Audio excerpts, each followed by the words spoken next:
شیعوں کی تباہی کے لیے MI6 اور CIA کا منصوبہ بے نقاب۔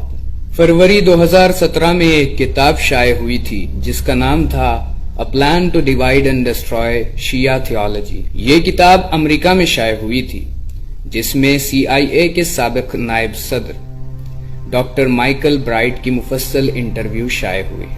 مائیکل برائٹ کو مالی اور انتظامی کرپشن کی بنا پر برطرف کیا گیا تھا اور کہا جاتا ہے کہ اس نے انتقام لینے کے لیے CIA کا یہ اہم راز فاش کرتے ہوئے اپنے انٹرویو میں جھنجھوڑ دینے والے رازوں سے پردہ اٹھایا۔ اس طویل انٹرویو کے چند نکات پیش خدمت ہے۔ ایران کے اسلامی انقلاب نے 1979 میں ہماری پالیسیوں کو نقصان پہنچایا۔ اسلامی بیداری کی نشو و نما کا ظہور لبنان، عراق، کویت، بحرین اور پاکستان میں ہوا تو CIA کے عہدیداروں کا ایک اجلاس ہوا جس میں برطانوی خفیہ سروس MI6 کا نمائندہ بھی شریک تھا۔ اس اجلاس میں معلوم ہوا کہ انقلاب کے اہم ترین اسباب مذہبی مرجع کی قیادت اور 1400 سال پہلے کربلا میں امام حسین علیہ السلام نواسۂ رسول خدا صلی اللہ علیہ وآلہ وسلم کی شہادت کی یاد میں شیعوں کی صدیوں سے جاری عزاداری ہے، اور انہی اسباب کی بنا پر شیعہ دوسرے مسلمانوں سے زیادہ متحرک اور ایکٹیو ہیں۔ ابتدائی تحقیقات اور منصوبہ سازی کے لیے $40 ملین کا بجٹ منظور ہوا۔ ان کے منصوبے کچھ اس طرح تھے۔ پہلا مرحلہ انفارمیشن اور اعداد و شمار فراہم کرنا۔ دوسرا مرحلہ قلیل مدتی ہدف یا شارٹ ٹرم ٹارگٹ کے طور پر شیعوں کے خلاف پروپیگنڈا کرانا، شیعہ سنی اختلافات کو ہوا دے کر فسادات کرانا، شیعوں کو سنی اکثریت کے ساتھ لڑانا اور ان کی توجہ امریکی پالیسیوں سے ہٹانا۔ تیسرا مرحلہ طویل مدتی ہدف لانگ ٹرم ٹارگٹ کے طور پر تشیع کا خاتمہ کرنا۔ پہلے مرحلے میں کچھ جاسوس پاکستان بھیج دیے گئے جنہوں نے اسی مضمون میں ڈاکٹریٹ کی ڈگریاں حاصل کی اور کراچی کے ایک شیعہ نشین علاقے رضویہ سوسائٹی میں بعنوان پیئنگ گیسٹ مقیم رہے، اور اسی طرح نکوما نامی ایک جاپانی جاسوس نے کوئٹہ شہر کے شیعوں کے درمیان رہ کر شیعہ اسٹڈیز کے موضوع پر اپنا ڈاکٹریٹ کا رسالہ مکمل کیا۔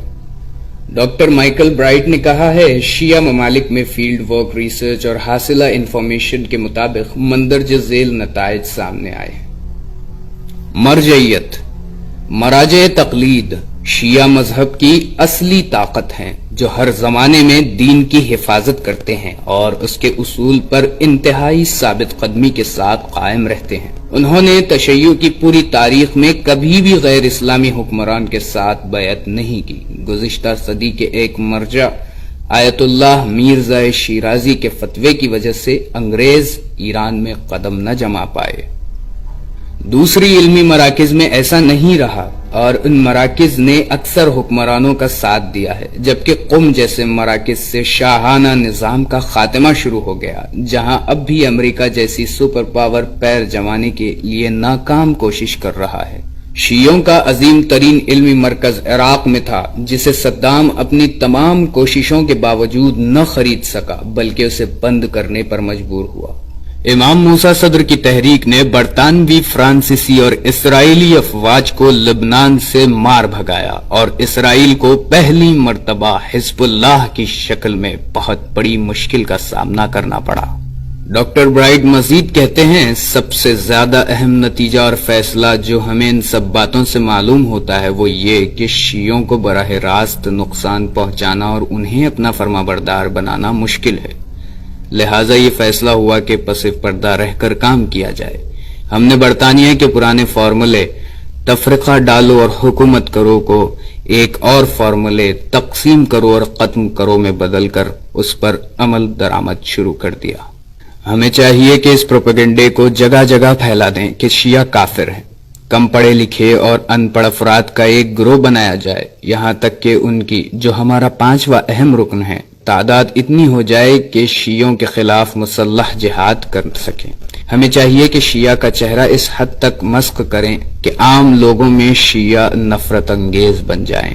شیعہ مراجع کے خلاف ہوشیاری کے ساتھ محاذ کھولنا، شیعوں کے درمیان مذہب کا لبادہ اوڑھنے والے پیسہ پرست اور شہرت طلب نوحہ خان اور ذاکرین کا 5th کالم بنانا اور اس طرح شیعت کا چہرہ مسخ کرانا تاکہ نوبت یہاں تک پہنچے کہ تشیع ہر خاص و عام میں غیر مقبول ہو کر رہ جائے اور لوگ خود مرجعیت کا خاتمہ کر دیں۔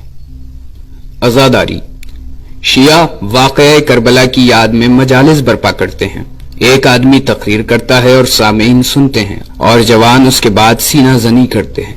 یہ مقررین اور سامعین ہمارے لیے بہت اہم ہیں، کیونکہ انہی مجالس کی بدولت شیعوں میں جوش و خروش، جذبہ و آزادی کے ساتھ ساتھ باطل کے خلاف جنگ کا جذبہ پیدا ہوتا ہے۔ لہٰذا ہم نے $10 ملین کی فنڈنگ ان سامعین اور مقررین کو خریدنے کے لیے مختص کیے اور یہ کام اس طریقے سے انجام دے رہے ہیں۔ باریک لیکن تباہ کن منصوبہ۔ پہلے مرحلے میں ایسے افراد تلاش کرنا جو دنیا پرست، با اثر اور شہرت طلب ہوں اور ایمانی لحاظ سے کمزور ہوں۔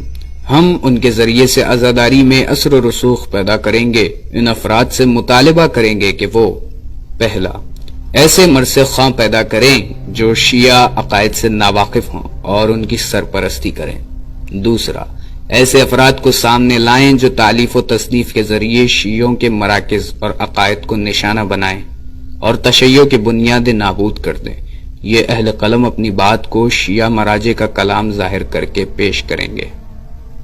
تیسرا، عزاداری میں ایسی رسومات کا اضافہ کرانا یا ان کی حفاظت کرنا جو شیعہ عقائد کے منافی ہوں۔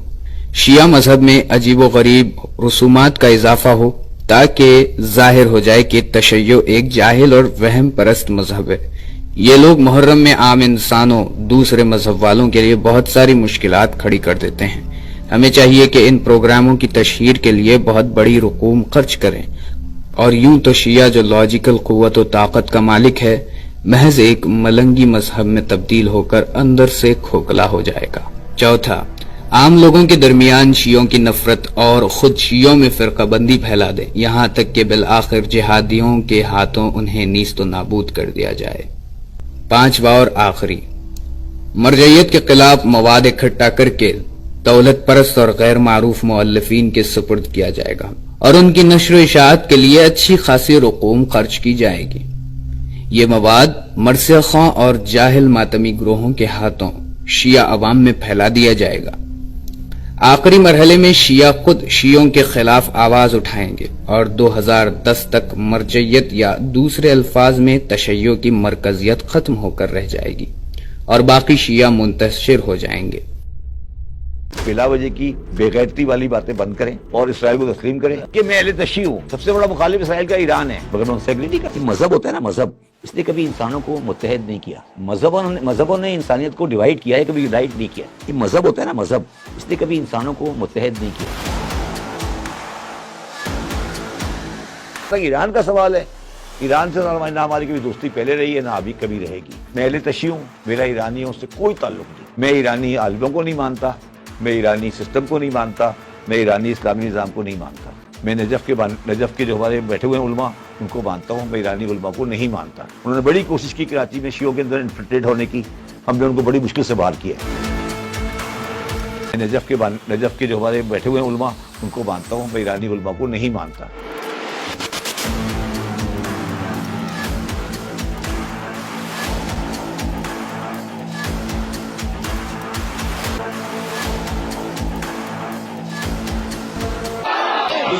جی پھر بتائیے اختر عباس نے غلط کہا یا صحیح کہا ہے؟ اختر عباس نے کہا کہ کیسے بٹورنا ہے، جہاں بھر کے خمس کو اس فن کو سیکھنا ہے تو ایران جائے گا۔ اگر ہماری دعوت علماء کو یہ غلط فہمی ہے کہ اختر عباس نے یہ تقریر کی ہے کہ نعرہ لگانے والے نے اگر کسی کی توہین کی ہے مطلب واجب ہے تو سب کو شوق سے کہ آیت اللہ بن کے رہنا ہوئے۔